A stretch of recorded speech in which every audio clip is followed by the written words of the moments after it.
Una alegría volver a vernos y en esta reunión de oración. Hoy nos va a acompañar Daniel Gianelli. Pero antes quería recordarles algunos motivos de oración. Benito Bongarrá, anciano de Villarreal, está con COVID internado en el Sanatorio Güemes. Oremos por él. No está en respirador todavía, pero está con neumonía avanzada. También Andrea Paliares, amiga de Emilia Gallardo, que está con un tema terminal, tiene hijos chicos. Oremos por ella, para que el Señor ponga su mano de sanidad, de consuelo, de ayuda a toda su familia. También oremos por el hijo de Julio, Patricio, por su sobrina, que es médica y también se infectó. Estamos en una etapa de contagios masivos. Oremos también por las familias que se pudo ayudar el sábado, por las necesidades materiales, físicas, espirituales. Cada una de las familias de la iglesia va a tomar una familia para seguirla, para orar por ellos, para preguntar por sus necesidades. Así que vayamos tomando conciencia de que cada uno debe tener una familia responsable y hacer con ellos el seguimiento, el discipulado, no solo espiritual, sino también de necesidades, y compartirlo con los ancianos y los diáconos. Vamos a escuchar ahora a Daniel. Vamos a ver qué él nos trae para meditación en este día y esperamos que sea de bendición para cada uno de nosotros. No se olviden de escribirnos al WhatsApp. Escríbanos al WhatsApp de todas las necesidades, los pedidos de oración, que vamos a estar ahí atentos. Y sigamos orando y escuchando la palabra de Dios para crecer en el conocimiento de Él cada día. Que Dios nos bendiga. Hola hermanos, me da mucha alegría poder estar aquí otra vez sabiendo que ustedes están allí, del otro lado, y que juntos vamos a poder mirar en la palabra de Dios y buscar el consejo que tiene para nosotros en este momento. Me propongo que pensemos en las nubes. Bueno, no estoy diciendo que voy a reemplazar a ningún meteorólogo, ni voy a hacer ningún pronóstico de tiempo. Estoy pensando en las nubes y la palabra de Dios. No hace mucho tiempo pensamos en una nube muy particular. Pensamos en el pueblo de Israel saliendo de Egipto y caminando por el desierto, guiados por una nube. La nube evidentemente no era una simple evaporación de agua, partículas de agua flotando en el espacio, porque además de tener el aspecto de nube, tenía la virtud de que podía conducirlos por el camino que debían tomar desde Egipto hasta Canaán.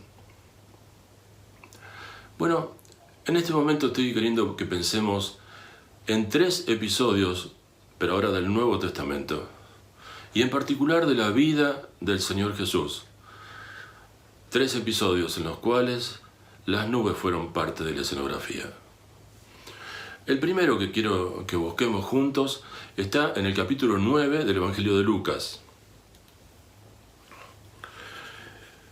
Lucas, capítulo 9, versículos 34 y 35. Dice la palabra de Dios: mientras él decía esto, él es Pedro. Vino una nube que los cubrió, y tuvieron temor al entrar en la nube. Y vino una voz desde la nube que decía: este es mi Hijo amado, a él oíd.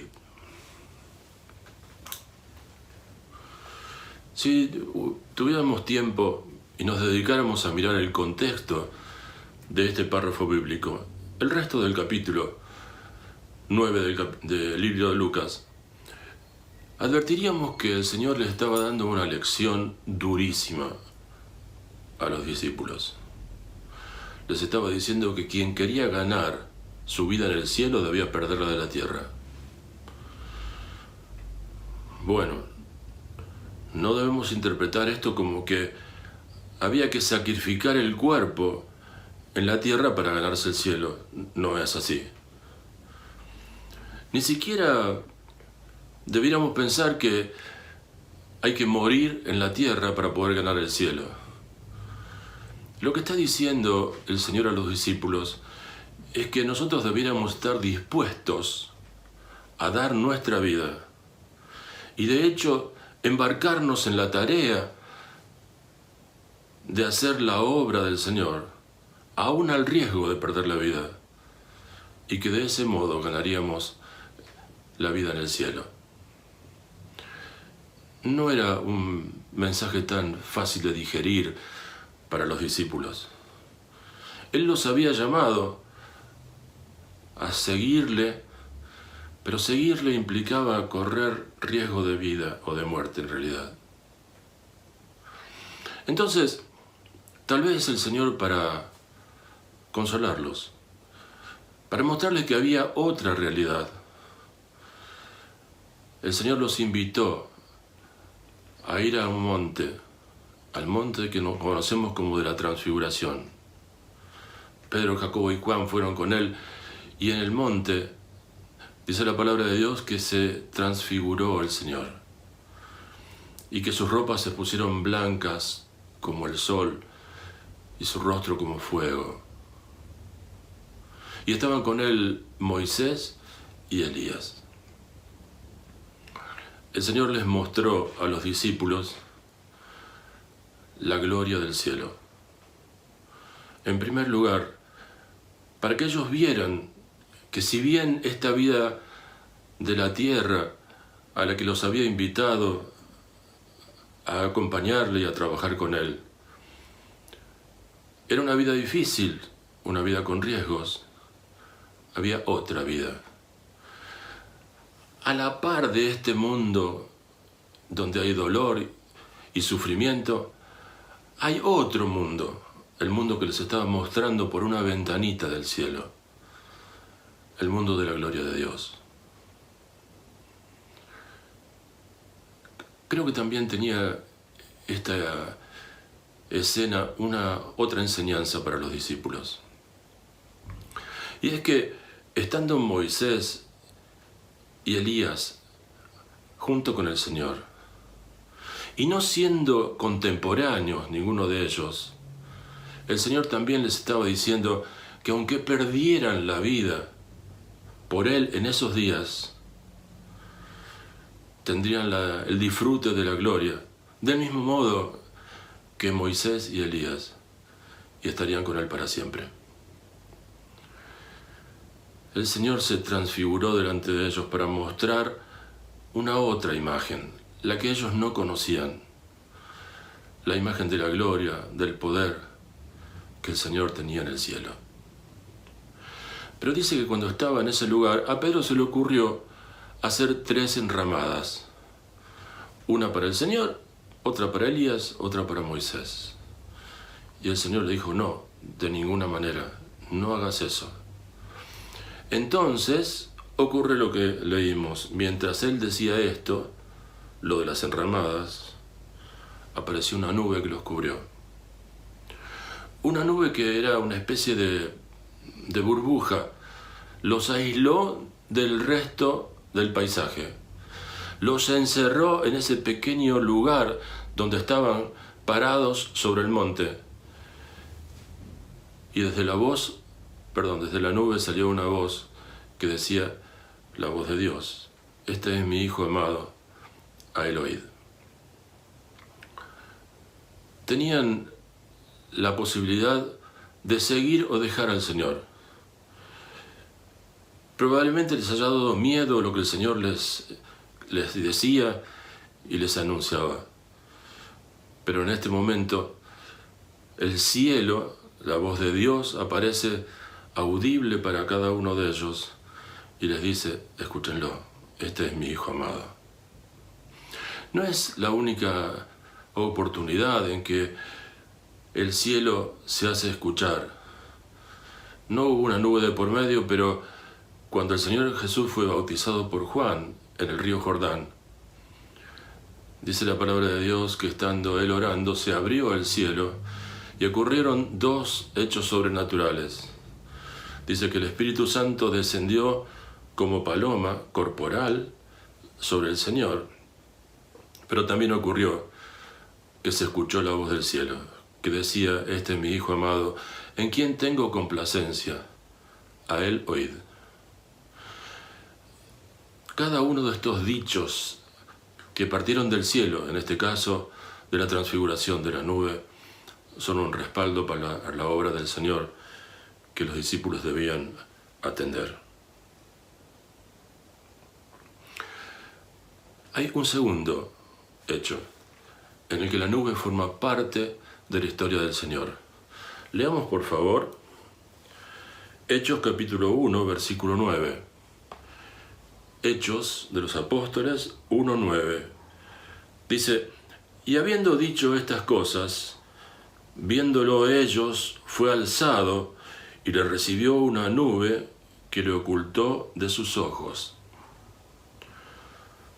Son los últimos días del Señor sobre la tierra. Estaba reunido con sus discípulos y dice que en el momento que habían estado conversando y aún le habían hecho algunas consultas que el Señor les dijo que no podía contestar en ese momento, o que no debía contestar. Dice que el Señor fue alzado al cielo y fue envuelto por una nube que lo ocultó de sus ojos. Miren, cuando el Señor Jesús murió, los discípulos quedaron aterrados. Estaban entre preocupados, decepcionados, porque el Señor ya no estaba con ellos. Quien había sido su respaldo todo el tiempo, ahora ya no estaba. Y ellos quedaron muy tristes y preocupados. Bueno, ahora les estaba pasando lo mismo. Y como pasa en todas las despedidas, las separaciones siempre son tristes. Nosotros vemos lágrimas en una despedida de viajeros, en despedidas de un ser querido que parte a la presencia del Señor. Siempre las separaciones producen dolor y tristeza. Era natural que ellos estuvieran así. Que estuvieran así después de la resurrección, después de la muerte del Señor, y que estuvieran en la misma situación, en las mismas condiciones anímicas, cuando el Señor se iba. Sin embargo, leamos juntos Lucas capítulo 24, versículos 50 al 53. Lucas nos da algunos detalles más de cómo ocurrieron los hechos cuando el Señor partió. Dice Lucas 24, 50, y los sacó fuera hasta Betania, habla de los discípulos, y alzando sus manos los bendijo. Y aconteció que bendiciéndolos se separó de ellos, y fue llevado arriba al cielo. Ellos, después de haberle adorado, volvieron a Jerusalén con gran gozo, y estaban siempre en el templo alabando y bendiciendo a Dios. Amén. Subrayo la expresión con gran gozo. Pero la situación no era muy distinta a la que habían experimentado después de la muerte del Señor. Sin embargo, el dolor que tenían después de la muerte del Señor ahora es gran gozo, sabiendo que el Señor está en el cielo. La diferencia es haber comprendido el mensaje de Dios. La diferencia es haber entendido que había un plan que el Señor tenía que cumplir, que ese plan se desarrollaba de acuerdo a su voluntad y no de acuerdo a la fuerza con la que los israelitas, los religiosos israelitas lo perseguían. El plan se desarrollaba de acuerdo a la voluntad de Dios. Entonces ahora ya no había tristeza en esa separación, ahora había gran gozo. ¿Por qué es importante la ascensión del Señor? No es solamente el colofón, el broche de oro, no es solamente el final de una historia terrenal, no es solo eso. Es también la confirmación de que Dios estaba plenamente satisfecho con la obra del Señor. Dice el párrafo que leímos que el Señor fue llevado arriba al cielo. Pero si hubiésemos leído Marcos, el pasaje paralelo a este, dice que fue recibido en el cielo y que se sentó a la diestra de Dios. Era la recepción de un ser valiente, de un soldado obediente, de alguien que había cumplido a la perfección un plan diseñado por el Padre y por su Hijo, y que volvía triunfante al cielo. Que el Señor haya regresado al cielo no es simplemente el fin de su vida en la tierra, es también la aprobación del cielo para su obra. Y es algo más. El mismo Señor Jesús, en Juan capítulo 16, nos dice que era necesario que Él partiera para que llegara el Espíritu Santo a la tierra. Y el Espíritu Santo es para nosotros una ayuda inestimable. Hace en nosotros una obra que nosotros no podemos hacer por nosotros mismos. El Espíritu Santo nos regenera. El Espíritu Santo nos enseña la verdad de Dios. El Espíritu Santo nos instruye. El Espíritu Santo nos ha dado dones para servirle.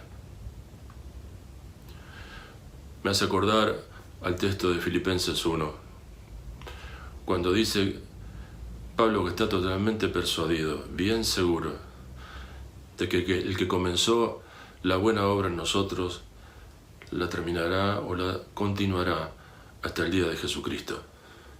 Esa es la obra del Espíritu, que opera en nuestra vida, que transforma nuestra vida, no que le hace retoques ni parches a la vida pasada, sino que nos hace vivir la experiencia de la vida nueva y eterna que Dios nos ha dado. Hay un tercer incidente, y les voy a dejar una tarea. Díganme ustedes cuál es ese tercer incidente donde las nubes forman parte de la historia. Escuchemos.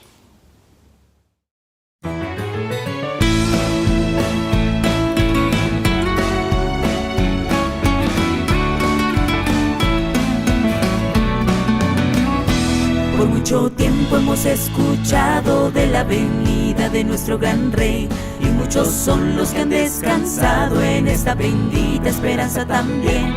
Pero hoy podemos ver las señales que muestran que Cristo muy pronto vendrá, y entonces diremos con gran emoción: este es nuestro Dios, le hemos esperado y Él nos salvará. En las nubes vendrá, con gran poder y gloria. En las nubes vendrá, nos dará la victoria.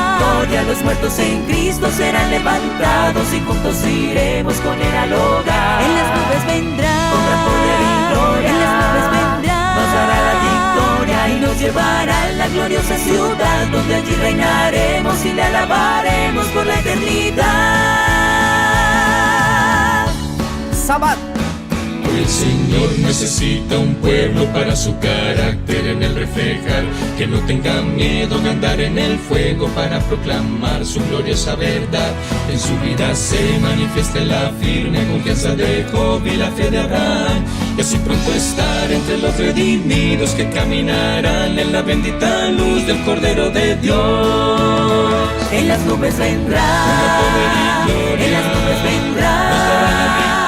Los muertos en Cristo serán levantados y juntos iremos con Él al hogar. En las nubes vendrá, en las nubes vendrá, y nos llevará a la gloriosa ciudad, donde allí reinaremos y le alabaremos por la eternidad.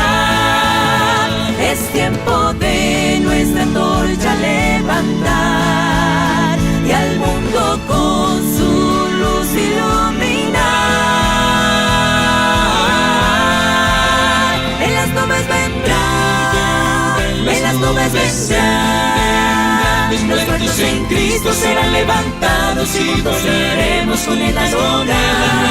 Con gran poder y gloria nos dará la victoria y nos llevará a la gloriosa ciudad, donde allí reinaremos y le alabaremos por la eternidad. Y nos llevará a la gloriosa ciudad, donde allí reinaremos y le alabaremos por la eternidad. En las nubes vendrá.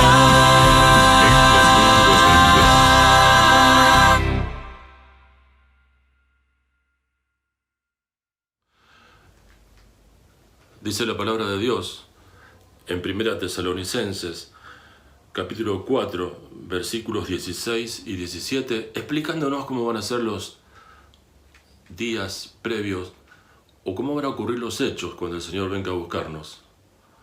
Y esa es la nube, la que figura acá.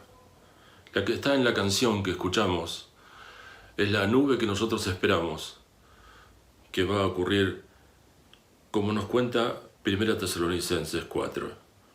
Porque el Señor mismo, con voz de mando, con voz de arcángel y con trompeta de Dios, descenderá del cielo, y los muertos en Cristo resucitarán primero. Luego nosotros, los que vivimos, los que hayamos quedado, seremos arrebatados juntamente con ellos en las nubes, para recibir al Señor en el aire, y así estaremos siempre con el Señor. Este pasaje de 1 Tesalonicenses nos cuenta varias cosas respecto a cómo ocurrirán los hechos cuando el Señor venga a buscar a los suyos. En primer lugar dice que el Señor mismo viene a hacerlo. Miren, no manda por los ángeles para que nos lleven a nosotros. No manda un delegado que haga la obra que Él va a hacer personalmente. El Señor mismo viene por nosotros, viene para buscarnos. Dice también este texto de 1 Tesalonicenses que lo hace con voz de mando. El que manda decide cómo y cuándo van a ocurrir las cosas. El Señor tenía y tiene ese derecho porque es Dios. En otro párrafo de la Biblia dice que en un abrir y cerrar de ojos ocurrirán las cosas. Será cuando Dios lo disponga, cuando el Señor con su voz de mando lo disponga. Ese día Él vendrá por nosotros. Dice todavía que lo que ocurrirá es que los muertos en Cristo resucitarán primero. Es decir, todos los hermanos nuestros que han fallecido, todos los hombres que confiaron en el Señor como Salvador y no estén al momento de que el Señor vuelva. Dice que primero serán resucitados ellos. Imaginen que ya sus cuerpos pueden estar deshechos. Entonces Dios les dará un cuerpo nuevo, un cuerpo incorruptible, y ellos se levantarán de los sepulcros para recibir al Señor. Nosotros también, nosotros hoy, los que estén en la tierra en el momento que el Señor venga, también irán a recibir al Señor en el aire y también serán transformados. Su cuerpo ya no será el corruptible que nosotros tenemos hoy día, sino un cuerpo incorruptible con el cual entraremos en su presencia.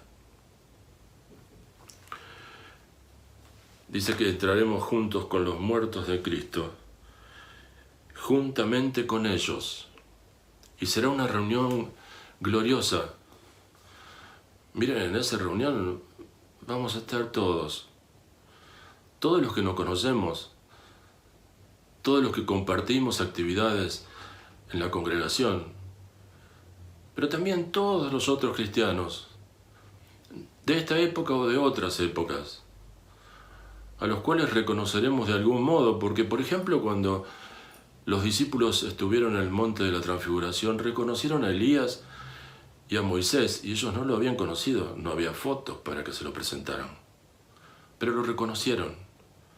Así que estaremos con cada uno de ellos, con todos los próceres que figuran en el capítulo 11 de Hebreos, todos los hombres de fe que aceptaron al Señor como Salvador.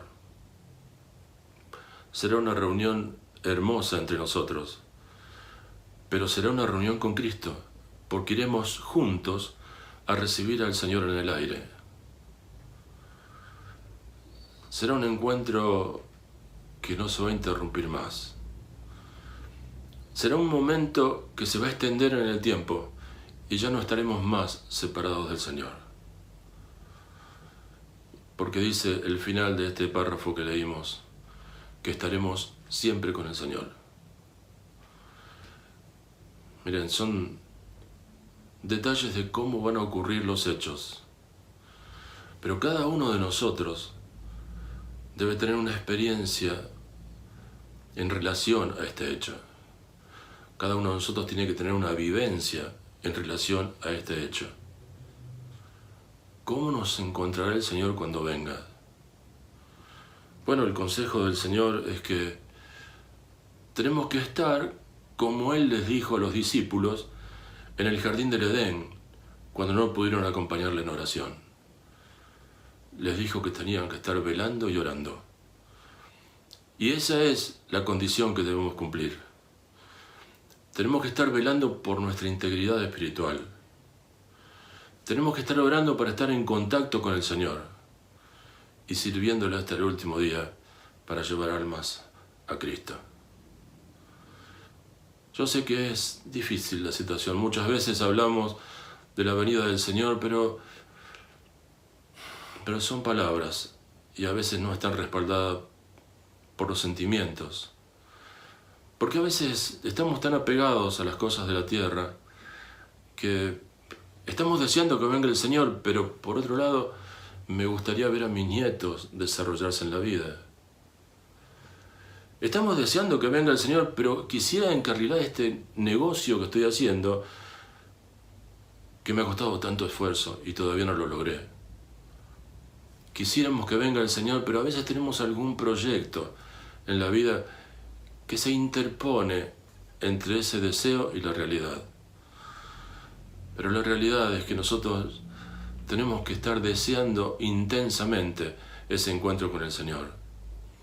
Porque eso es lo mejor que nos puede pasar. Más allá de la vida de la tierra, mala o buena, más o menos, que estamos llevando, la vida en el cielo será la gloria para siempre. Será el disfrute y el deleite para siempre. La gloria del cielo será el estar en la compañía de Dios para siempre.